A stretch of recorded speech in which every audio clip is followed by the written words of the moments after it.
రామాపురంలో రాజయ్య అనే వైద్యుడు ఉండేవాడు. అతడు చాలా కష్టపడి చదువుకుని ఒక వైద్యశాల పెట్టుకుని పేద ప్రజలకు ఉచితముగా వైద్యం చేయుచుండెను. అతడు చదువుకున్న వైద్య విద్యకు మంచి ప్రభుత్వ ఉద్యోగం వచ్చినది. కాని అతడు పేద ప్రజలను దృష్టిలో పెట్టుకుని వచ్చిన ఉద్యోగాన్ని విడిచిపెట్టి ప్రజలకు సేవ చేయుచున్నాడు. అతడి పేరు ప్రక్క గ్రామాలకు కూడా ప్రాకినది. ప్రక్క ప్రజలు కూడా ఫోన్ చేసి అతడిని రమ్మని చెప్పేవారు.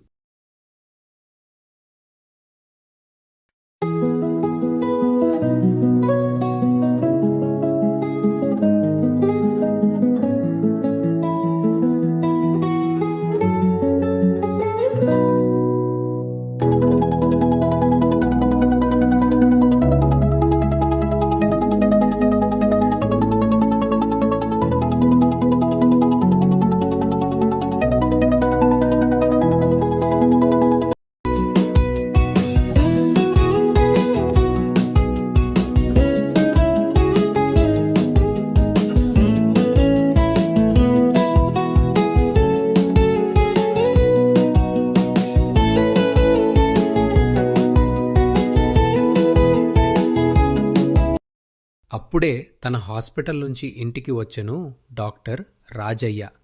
తన భార్య అగు సుజాత రాజయ్య కోసం ఎదురుచూస్తూ ఉన్నది.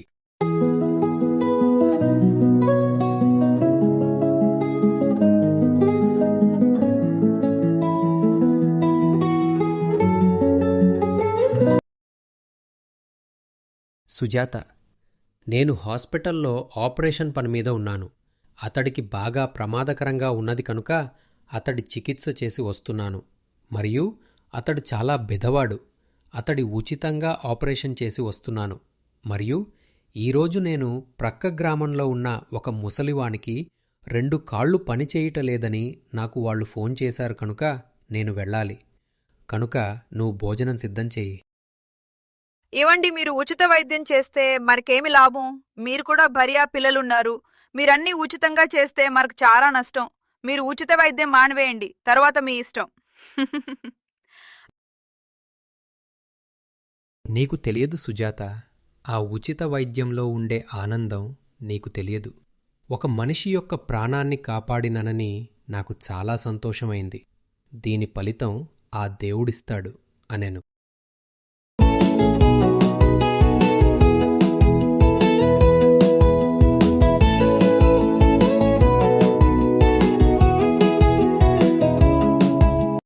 అప్పుడే హాస్పిటల్ నుంచి నేరుగా ఇంటికి వచ్చెను డాక్టర్ రాజయ్య. వచ్చిన వెంబడే వంటగదికి నడుచుకుంటా వస్తున్నాడు తన భార్య. తనకు భోజనం తయారు చేసి ఉంటుంది అని మెల్లిగా వస్తున్నాడు డాక్టర్ రాజయ్య.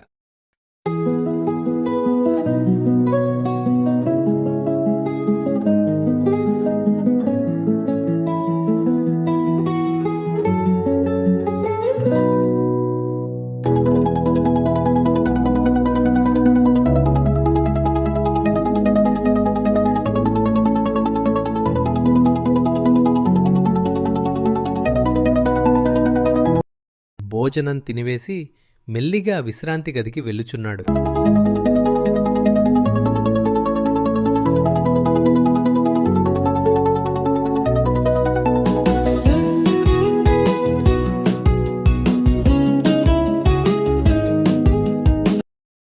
అప్పుడే డాక్టర్ రాజయ్య ప్రక్క గ్రామంలో ఉన్న రోగి దగ్గరికి వెళ్ళుచున్నాడు. వాళ్ళు డాక్టర్ రాజయ్యకు ఫోన్ చేశారు, మా గ్రామానికి రమ్మని. అప్పుడు మెల్లిగా వెలుచున్నాడు. అది దట్టమైన అడవి. అందులో అనేక జంతువులుంటాయి.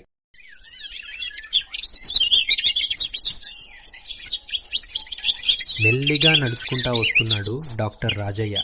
కానీ అతడికి ఎదురుగా ఒక జింక చాలా దీన పరిస్థితులలో ఉన్నది. దానికి కాలికి బాగా దెబ్బ తగిలినది. బాగా రక్తం కారుతున్నది.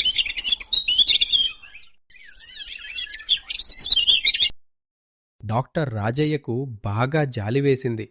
ఆ జింకకు బాగా గుడ్డతో కట్టుకట్టి దానికి చికిత్స చేశాడు. అది వెంటనే లేచి నడుచుకుంటా వెళ్ళిపోయినది. అడవి ప్రక్కన ఉన్న గ్రామానికి వస్తున్నాడు డాక్టర్ రాజయ్య.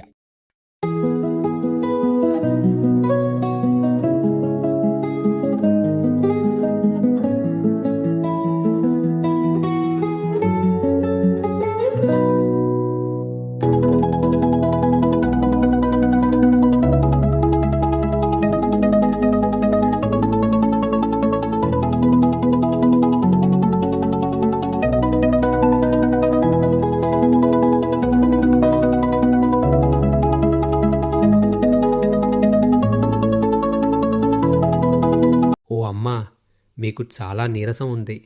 మీకు మంచి బలమైన మందులిస్తున్నాను. నువ్వు ఇవి వేసుకో, నీకు తొందరగా తక్కువైతుంది అని చెప్పాను.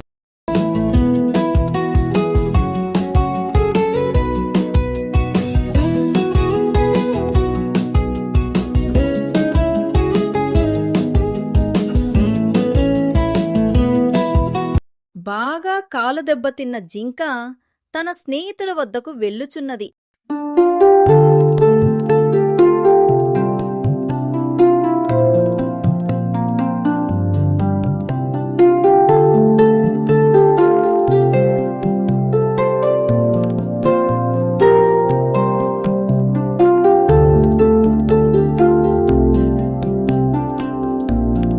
ఓ మిత్రులారా, రండి, మీకొక విషయం చెప్తాను. మన అడవికి ఒక మంచి అతిథి వచ్చాడు. నాకు ప్రాణభిక్ష పెట్టాడు. మీరు ఎక్కడ ఉన్నా ఇక్కడికి రండి.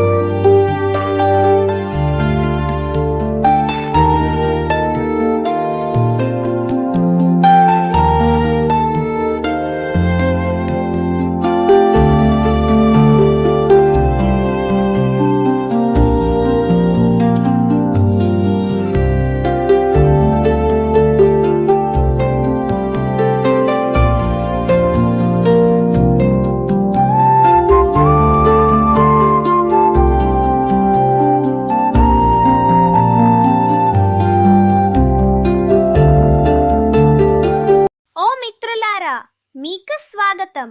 మనకు ఒక అతిథి దేవుని రూపంలో వచ్చాడు.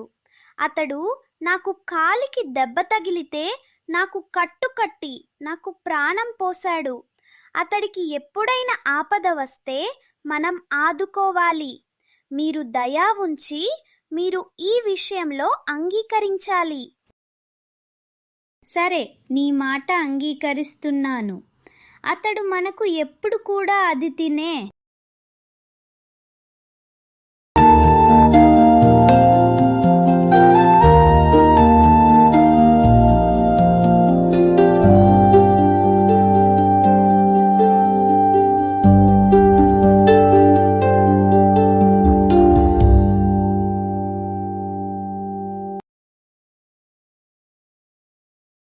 అప్పుడే ప్రక్క గ్రామం నుంచి చికిత్స చేసి బయలుదేరెను డాక్టర్ రాజయ్య.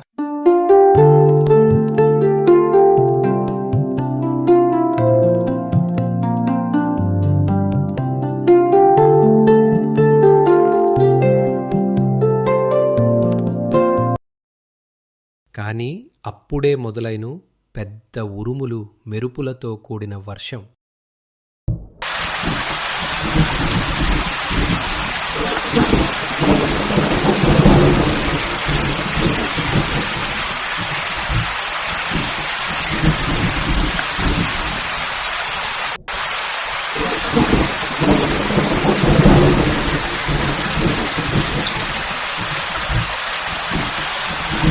కానీ పాపం డాక్టర్ రాజయ్య ఆ వర్షంలో వెళ్ళుచుండుగా అతనిపై ఒక పెద్ద చెట్టు మీద పడిపోయినది.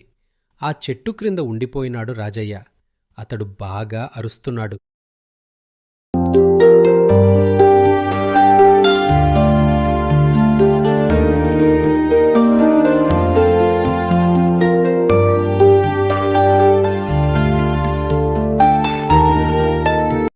అప్పుడు ఆ అరుపులకు ఏనుగు వస్తున్నది. దానికి జింక వెళ్ళి తనను కాపాడిన ఆ మనిషిని రక్షించమని వేడుకొంది. ఆ జింక ఆ ఏనుగును వెంటనే వెళ్ళి కాపాడమని చెప్పింది. తరువాత వెంటనే ఏనుగు వెళ్ళుచున్నది. ఆ చెట్టు క్రింద ఉన్న డాక్టర్ రాజయ్య పై ఉన్న ఆ వృక్షాన్ని తన తొండంతో తీసివేసింది ఆ ఏనుగు. అప్పుడు డాక్టర్ రాజయ్య వెంటనే లేచి ఆ ఏనుగుకు కృతజ్ఞతలు చెప్పుకున్నాడు. తను చేసిన సహాయం తనకు కాపాడింది అని దేవుని రూపంలో వచ్చిన ఆ ఏనుగుకు మనసారా నమస్కారం తెలుపుకున్నాడు డాక్టర్ రాజయ్య.